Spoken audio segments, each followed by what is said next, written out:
40 বছর আগে নবীজি নবী ছিলেন না, এই জন্য নবীজির 40 বছরের আগে জিন্দেগি আমাদের জন্য অনুসরণীয় অনুকরণীয় নয়। উনি নবী হয়েছেন কত বয়সে? 40 বছর বয়সে। তাহলে 40 বছর বয়স মানে তো জীবনের মূল টাইমটা প্রায়। তো এই 40 বছর পর্যন্ত উনি নিজে তো নবী ছিলেন না, উনি নবী হয়েছেন তারপরে। নাউযু বিল্লাহি মিন যালিক। এই গর্ধবের আকীদা কত খারাপ, আপনার যদি ন্যূনতম বিবেক থাকে আপনি এটা অনুভব করতে পারবেন যেন কত জঘন্য আকীদা হলে এই ধরনের মন্তব্য করা সম্ভব। যেমন তার একটা বক্তব্য হলো নবীজি 40 বছর আগে নবী ছিলেন না, অথচ আল্লাহর হাবিব নূরে খুদা, নূরে মুজাসসাম, গায়েবের খবর দাতা, হাজির ও নাজির, সাহেবে লাউলাক, নাবিয়ে তাজদার, নাবিয়ে মক্কি ও মাদানী, বেনজির ও বেমিসাল, নবী আহমদ মুজতবা মুহাম্মদ মুস্তাফা সাল্লাল্লাহু আলাইহি ওয়াসাল্লাম বলেন, কুনতু নাবিয়্যা ওয়া আদামু বাইনাল মাই ওয়াত তিন। আদম যখন মাটি এবং পানির মধ্যে মিশ্রিত ছিল তখনও আমি আল্লাহর নবী ছিলাম। অন্য হাদিস শরীফের মধ্যে নবীজি বলেন, কুনতু নাবিয়্যা ওয়া আদামু বাইনার রূহি ওয়াল জাসাদ।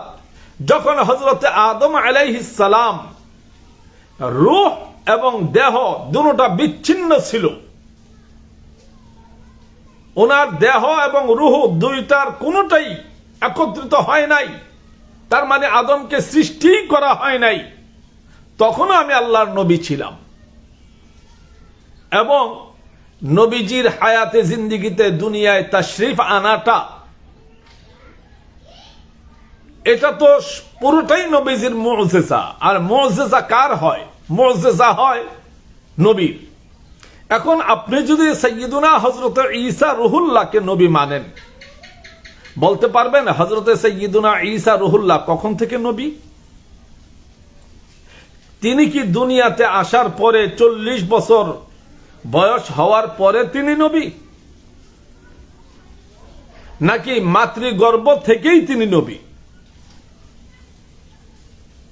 আপনি বলতে পারেন যেন নবীজির নবুয়ত প্রকাশ পেয়েছে নবীজির জাহেরান 40 বছর বয়সে, অথচ আপনি দেখেন কোরআনে কারীম এই ব্যাপারে সুস্পষ্ট করে দিচ্ছেন যেন হযরতে সাইয়্যিদুনা আদম আলাইহিস সালাতু ওয়াস সালাম থেকে ধরে হযরতে সাইয়্যিদুনা ঈসা রুহুল্লাহ পর্যন্ত সকল নবীগণের বাণী ছিল মুবাশশিরাম বিরাসূলি ইয়াতি মিন বাদি ইসমুহু আহমদ।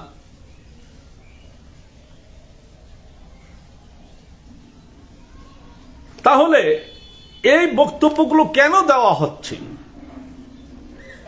আজকে আমরা নাস্তিক বিরোধী আন্দোলন করি, আমরা এনজিও বিরোধী আন্দোলন করি, অথবা জেনারেল লাইনের কোনো শিক্ষিত লোক কোনো ধরনের মন্তব্য করলে আমরা সেটা নিয়ে মাঠে ঝাঁপায়া পড়ি, অথবা আমরা নাস্তিক বিরোধী মহা সমাবেশ করি।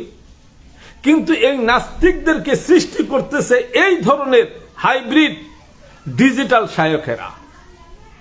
ওয়াহাবিবাদ, মওদুদিবাদ, সালাফিবাদ, শিয়াবাদ, খারিজিবাদ, কাদিয়ানি, এই ধরনের বাতিল আকীদাগুলো যখন আমাদের মধ্যে প্রবেশ করেছে মুসলিম রূপে, ঠিক তখন থেকেই ইসলামকে নিয়ে, নবীজিকে নিয়ে, কুরআনুল কারীমকে নিয়ে একের পর এক বিভ্রান্তিকর বক্তব্য দিচ্ছে নাস্তিকেরা।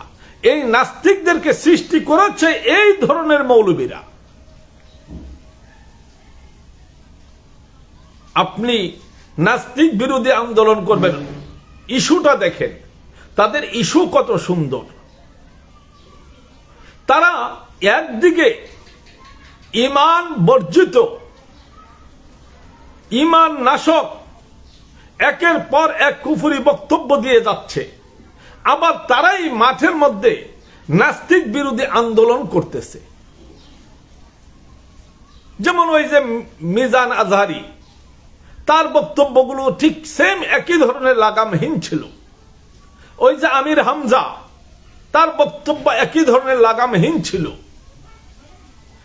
এই ধরনের ওহাবি বলেন, কওমি ওহাবি বলেন, অথবা জামাতি ইসলাম শিবিরের লোক বলেন, অথবা আহলে হাদিস ইসলাম আজহাবি বলেন, অথবা শিয়াবাদীরা বলেন, এই সবার বক্তব্যগুলো বিভ্রান্তিকর, ঈমান নাশক। অর্থাৎ তাদের থেকেই তত্ত্ব উপাত্ত মূল ধাতুগুলো সংগ্রহ করে নাস্তিকেরা। এরপরে নাস্তিকেরা সেইগুলো আমাদের বিরুদ্ধে মিডিয়াতে যখন অ্যাপ্লাই করে, তখন আমরা নাস্তিকদের বিরুদ্ধে লেগে যাচ্ছি। অথচ আমরা একবারও ভাবি না যেন তাদেরকে প্রমোট করতেছে কারা, কারা তাদেরকে প্যাট্রোনাইজ করতেছে, কারা তাদেরকে সৃষ্টি করতেছে, তারা এই ধরনের তত্ত্ব উপাত্তগুলো কোত্থেকে সংগ্রহ করতেছে। আপনি যদি বলেন যেন নবীজি আমাদের মতোই রক্তে মাংসে ভরা, ভুল ভ্রান্তিতে ভরা একজন মাটির মানুষ, এই জাস্ট একটা বক্তব্য যদি আপনি বলেন, এই বক্তব্যটার কারণে গোটা নাস্তিক সমাজ তাদের হাতের মধ্যে তাদের সমস্ত ম্যাটেরিয়ালস গুলো পেয়ে যাবে। তাহলে এখন আমাদের সময় এসেছে যেন এই ধরনের হাইব্রিড শায়কদেরকে কি আপনারা অনুসরণ করবেন, নাকি তাদেরকে বর্জন করে ইমানি দায়িত্ব?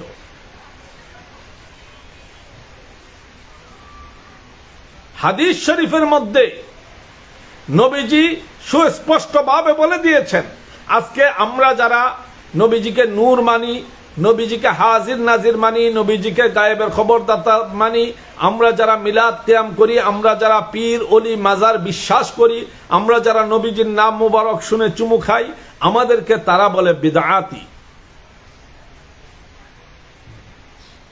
বিদআত যদি সাধারণভাবেও আপনি ভাগ করেন তাহলে দুইটা ভাগ হবে, একটা হলো ঈমানি বিদআত, একটা হলো আমলি বিদআত।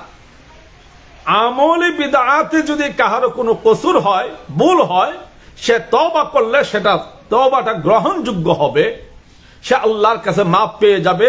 লা তাকনাতু মির রাহমাতিল্লাহ ইন্নাল্লাহা ইয়াগফিরুয যুনুবা জামিআ ইন্নাহু হুয়াল গফুরুর রহিম। কিন্তু এই নব্য ডিজিটাল হাইব্রিড তথাকথিত শায়খেরা, তারা হলো আকীদাগত বিদআতি। তারা ইবনে তাইমিয়াকে অনুসরণ করে, তারা ইবনে ওয়াহাব নজদীকে অনুসরণ করে, তারা নাসিরউদ্দিন আলবানীকে অনুসরণ করে, তারা ওই মওদুদীকে অনুসরণ করে, তারা ইবনে সাহাবাকে অনুসরণ করে, তারা আব্দুল্লাহ ইবনে বাসকে অনুসরণ করে। তাদের মূল মেন্টালিটিটা হলো নবী প্রেমিকদেরকে, মুসলমানদেরকে নবী প্রেম থেকে দূরে সরাইয়া দিতে হবে, এটা তাদের থিম।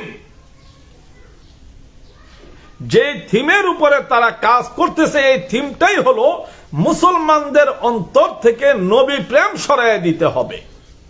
আর নবী প্রেম যদি সরাইয়া দেওয়া যায় তাহলে মুসলমানদেরকে খুব সহজে কাবু করা যাবে। এই জন্য তারা এমন ধরনের বিভ্রান্তিকর বক্তব্য দিচ্ছে। তারা প্রমোট হচ্ছে কিসের মাধ্যমে? ওই যে বললাম মিডিয়া। আমাদের দেশে কতগুলো হলুদ মিডিয়া আছে, হলুদ সাংবাদিকতা করে, যারা ইহুদি খ্রিস্টানদের দালালিতে লিপ্ত, যারা বিধর্মীদের টাকায় প্রতিপালিত। এই মিডিয়াগুলো এই ধরনের লোকগুলোকে, এই ধরনের শায়েখগুলোকে হাইলাইটস করতেছে আমাদের সামনে।